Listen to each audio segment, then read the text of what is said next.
So you know about this game, Call of Duty? Yeah. Turns out it's a government PSYOP.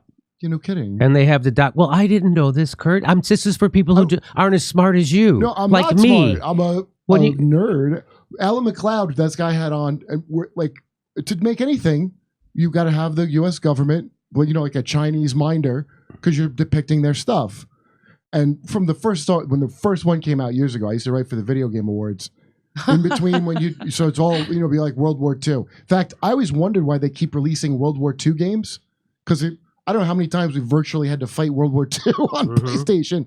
Now what I think is every time there's a war, it's just to remind you war's good. That's what this, oh, is that what he says? Well, Modern Warfare, so this game is breaking records, Call of Duty. It's made over $1 billion in revenue. Yeah, right. That's a lot of money. Yeah, right. And it's so it's they've sold over 500 million games. Mm-hmm. Wow. Do you think they would make more money if they sold 500 million games? So would they sell them for $2 each? That whole industry is so despicable. If you think Amazon warehouse sucks, yeah. Because the amount of money being made versus how they treat the people, it's nothing but abuse nonstop. So the company's name is Activision Blizzard. Mm-hmm. And if you take a closer look, according to Mint Press News, they have a lot of connections to state power, as well as details gleaned from documents obtained under the Freedom of Information Act reveal that the Call of Duty is not a neutral first-person shooter, but a carefully constructed piece of military propaganda designed to advance the interest of the U.S. national security state. Yeah, and I don't think it's that. It's to get you to join, although maybe people would off that, but it's so different than real war. What it is to remind you that we fought the good wars, So documents released by Edward Snowden revealed that the NSA, CIA, FBI, and Department of Defense infiltrated the vast online realms such as World of Warcraft, creating make-believe characters to monitor potential illegal activity and recruit informers. Yeah. But guess what happened? There were so many spies playing the video games that they ended up spying on each other. That they were infiltrating each other. They were wasting time unwittingly surveilling each other. What game, I want to know? Oh. That's how many. In September 28, for example, the United States Air Force flew a group of entertainment executives, including Call of Duty, Activision Blizzard producer Coco Francini, to their headquarters at Hurlburt Field, Florida. So the United States Air Force takes these Call of Duty executives, flies them to their headquarters. And why did they do that? It was to showcase their hardware and to make the entertainment industry more credible advocates for the U.S. war machine. I mean, I'm sure they didn't say it to him that way, right? They just want to help the military. All you got to say is you're helping the military. No, it was, they wrote. They really? did say, it says the explicit reason for doing so, they wrote, was to showcase their hardware to make the entertainment industry more credible advocates for the U.S. war machine. What more credible advocate would there be than the entertainment industry as long as I've been alive for the U.S. war industry? I don't know. Like they needed Call of Duty to put it over the top? So this is active collaboration between the military and the entertainment world. We've got a bunch of people working on future blockbusters, think Marvel, Call of Duty, etc., stoked about this trip, wrote an Air Force officer. Another email notes that the point of the visit was to provide heavy hitter producers with AFSOC, that's Air Force Special Operations Command, immersion, focused on special tactics, airmen, and air-to-ground capabilities. So they're going to give them like inside info. Yeah, right. This is a great opportunity to educate this community and make them more credible advocates for us in the production of any future movies, television productions on the Air Force and our special tactics. So that right there, there it is. There it is, saying that there'll be more credible advocates for us. If you're about China doing this, if you switched out with China, the same people would be like, this is horrifying. That's right. Yet Call of Duty collaboration with the military goes back much further. The documents show that the United States Marine Corps was involved in the production of Call of Duty Modern Warfare 3 and Call of Duty 5. The game's producers approached the military at the 2010 E3 Entertainment Convention in Los Angeles requesting access to hovercrafts. Holy F. Sector told Mint Press that by collaborating with the gaming industry, the military ensures a positive portrayal that can help it reach recruitment targets, stating that, quote, for certain demographics of gamers, it's a recruitment portal. Some first-person shooters have embedded adverts within the games themselves. Even without this sort of explicit recruitment effort, games like Call of Duty make warfare seem fun and exciting and an escape from the drudgery of their normal lives. Wasn't that the reason middle-class kids ran away to join ISIS? That literal thing that they're saying right there? The drudgery? Sounds like it.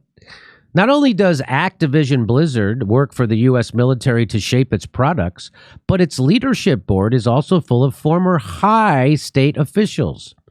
Chief amongst these is Frances Townsend, she's their Activision Blizzard senior counsel, and before that, until just in September, she was its compliance officer and executive vice president for corporate affairs. Why is this interesting? Because what did she do before that? Well, before she joined Activision Blizzard, Frances Townsend worked in Homeland Security and counterterrorism for the Bush White House. Yep. She was head of intelligence for the Coast Guard and as Secretary of State Condoleezza Rice's counterterrorism deputy.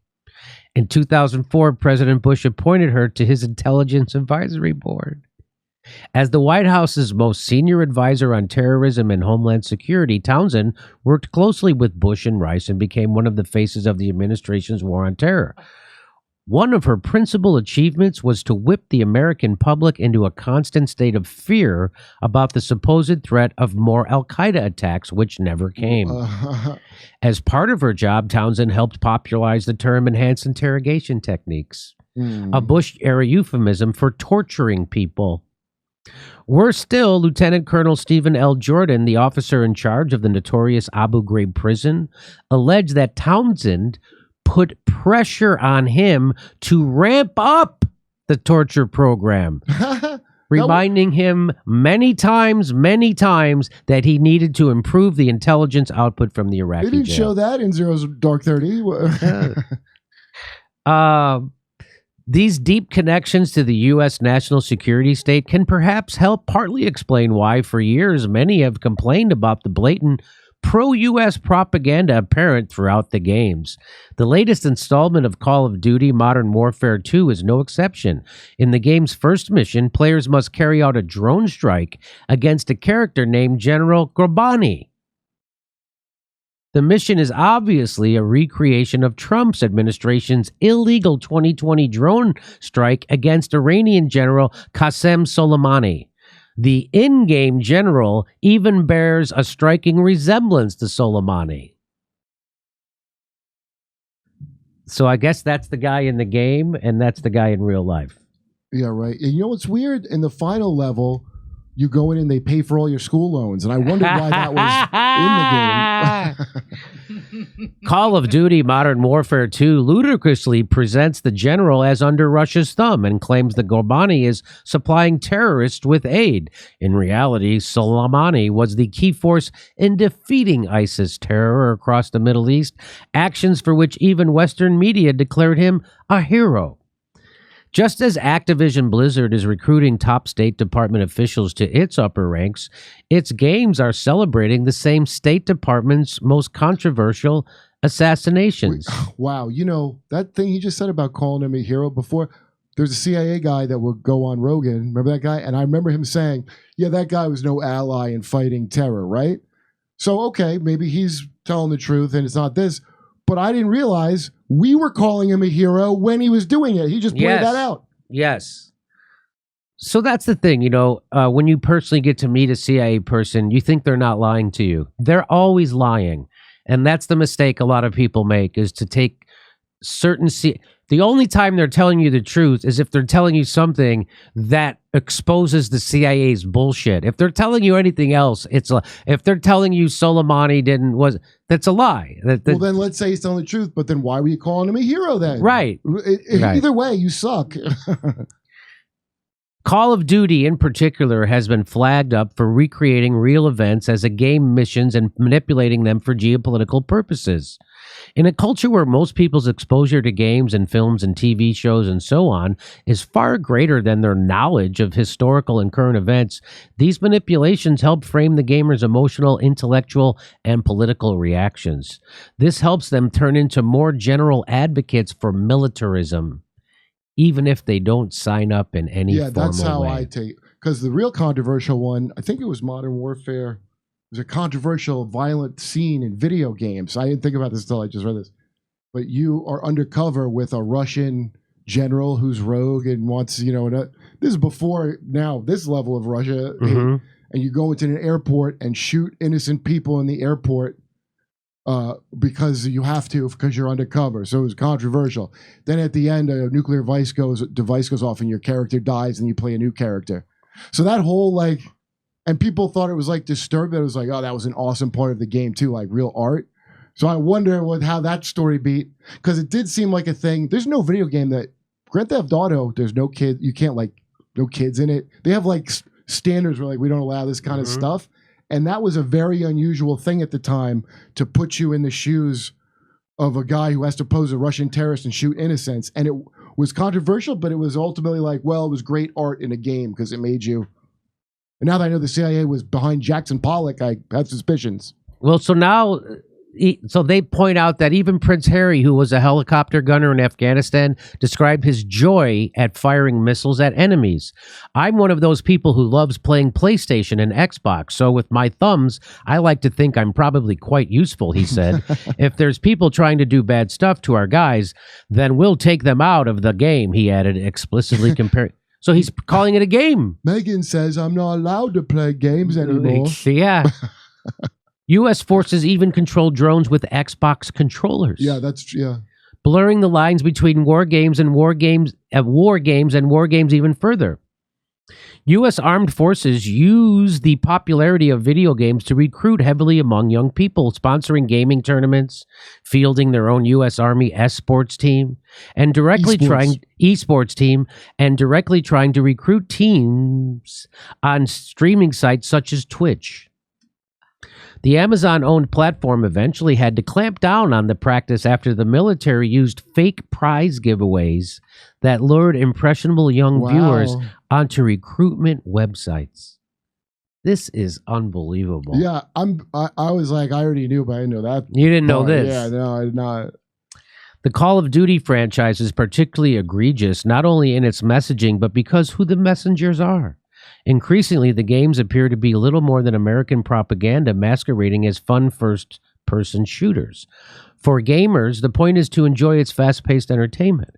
But for those involved in their production, the goal is not just making money. It's about serving the imperial war machine. Well, you make money from that. There's no better way to make money than serving the war machine. Just all the movies or whatever, Mission Impossible, whatever it is, you want to play with you want to show in the movie the cool stuff. So how are you going to get access to it? So that's just the standard thing. And I guarantee a bunch of them aren't even thinking they're oh, patriotic or whatever. And we get to access to the tech for the cool game, which is very fun to play with, by the way. The thing I'm blown away by is I didn't know these little extra things. And then when you put them together with other entertainment, you're oh. Yeah. Somebody right out of the torture program from the Bush administration making games. We'll see you November 26th. That's the Saturday after Thanksgiving in Burbank. And then all December, we're going to be in Los Angeles doing Friday night shows. Go to jimmydore.com for a link for all the tickets and become a premium member. While you're there, you get all of our videos unedited. jimmydore.com, not Jimmy Dore Comedy.